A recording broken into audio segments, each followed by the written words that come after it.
I'm so pleased to be here today and to be able to be part of E is for Ethiopia. This is a book that I wrote called Trouble in 2 different languages, and you'll see a little bit about Ethiopia in its pages because I was a kid who grew up in Ethiopia and tended to get into trouble. Trouble always found Tekla.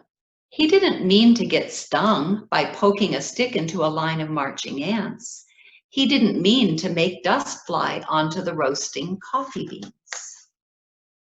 And when he watched the family goats, he always meant to tend them carefully. Finally, one day, Tekla's father took a piece of wood and carved a gubata board. Now, he said, we will have no more problems. A gubata game always keeps a young boy out of trouble. The next morning, Tekla meant to head straight to the goats' grazing place in the hills. But far in the distance, something was happening on the path. Aha! It was a group of traders with their dusty, musky fake camels. Is there no wood in this country? One of them asked. We found only a few sticks for our fire. Of course there is wood, Tekla said. He held up his gubata board. Thank you, the man said. He grabbed the board and threw it on the fire. Tekla set up such a howling that the traders' ears hurt. Take this fine knife, one of them cried, and stop that noise. Tekla was sad, but what could be done now? Down the path he went with his 2 goats and his fine knife. Before long, he saw a man sitting in the long grass. Here, the man said, a knife is no thing for a young boy. Why don't you let me have it to skin the little dik-dik that will soon be caught in my trap? Tekla was sorry to think of such a shy and delicate animal becoming a meal, but people must eat. So he said, what will you give me if I give you this fine knife? The man held out his masinko. My family needs food even more than music. So off Tekla went with his 2 goats and his masinko, making a fine noise, until he came upon a group of musicians shaking their shoulders as they danced. Why don't you give us that masinko to play at the wedding feast, one said. You take this drum instead. Why not? Tekla tucked the drum under his arm and tagged after them to the wedding, where the red smell of spices filled the air. In the swirl of music and dancing, no one noticed Tekla sampling the wedding feast. When one of the cooks finally chased him away, Tekla trotted off with his 2 goats and his drum. The path was hot, and Tekla stopped to watch a lizard sunning itself on a rock. His mother had told him not to touch lizards, but this one was so mysterious and still, and it could eat flies and mosquitoes in the house. So he popped it into his bag. When he found a shady cornfield, Tekla took out his drum and began to thump. 3 monkeys jumped out of the corn and scampered off. The farmer ran over. Stay here and make that wonderful noise after noon, he said, and I will give you a bag full of corn. As early evening shadows crawled across the ground, Tekla took his corn, and he traded the drum for a fat papaya and set off for home. A woman called out to him, Salam, where did you find that papaya? I would like to get one for my children who have been sick. Tekla looked at the children. Here, he said, let me make you a gift of this corn and the papaya. Come in, the woman said. She blew on the fire and stirred the lentils. While Tekla scooped up lentils with his injera, he watched the children playing their gubata game. Then he coaxed the goats out of the neighbor's garden, said goodbye, and started down the path. Suddenly, he heard footsteps. The littlest girl was running after him, holding out the gubata board. So it was that Tekla came home with 2 goats, 1 lizard, and a gubata board. His father patted him on the head with pride. How well fed and contented the goats are today, he said to his family. Did I not tell you, a Gubba board never fails to keep a young boy out of trouble. The end.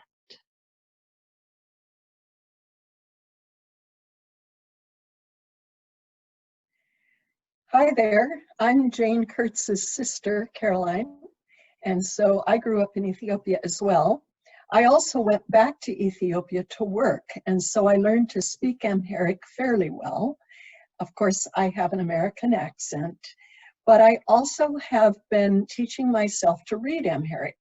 You can see how different the script is. There's 231 or so letters in the Amharic alphabet, which they call the Fidel. So it's quite a project learning to read, and I figure I'm about at a second grade level where I have to sound out most of the words. But just so that you can hear what Amharic sounds like with an American accent, I will read you the first page of Takle.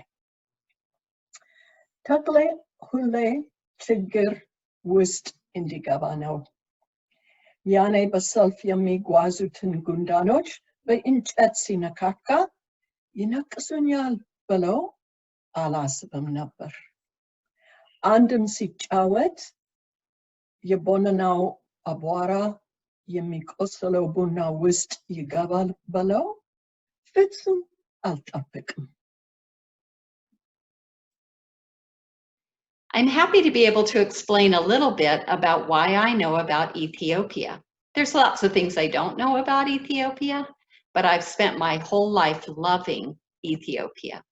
And right now I'm volunteering to create books in Ethiopian languages and English because I love Ethiopia.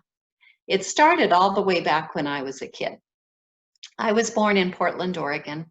That's my sister who's so cute, and I'm the other one. But my family decided to move to the continent of Africa when I was only 2 years old. Here I am in England on the way to Ethiopia, and I'm the one on a leash. That's because I always got in trouble, just like Tekla. In Ethiopia, we learned how to eat new things like watan injera. We had new sounds around us like hyenas at night. And I had a baby sister that was born. When she was just a baby, we got in an airplane that was very rattly. And when that airplane landed, it landed on the hot savanna. But before it could even land, it had to go around and get the ostriches and zebras out of the way. Sometimes people think I grew up on the hot savanna, but we would spend all day going up into the high and beautiful mountains of Ethiopia. And I loved living in Ethiopia as a kid. That's where I learned how to read. That's where I learned how to love books. When I was 7, we came to visit in the United States for a year. That was really strange because so many people did not know anything about Ethiopia. So I felt like an outsider. The one really good thing that happened that year was that I got a baby brother. In a lot of my books, you'll see big sister, little brother, big sister, little brother, because we write about what we know about. He was only a few months old when we went back to Ethiopia, and he got very cute. And he's still cute, but he's even taller than I am now. When he grew up, he took his own family back to Ethiopia, and he taught there. That's when I started learning more about Ethiopia as an adult. And one of the things I learned was that in Ethiopia, as well as in America, kids really wanted to have books. You know, books and education are one of the ways we share our best ideas. I've written a lot of different books, including this one that is my newest picture book, and it shares ideas about things that are important to saving the earth. It's in more than one language, so I know that books can travel all over the world.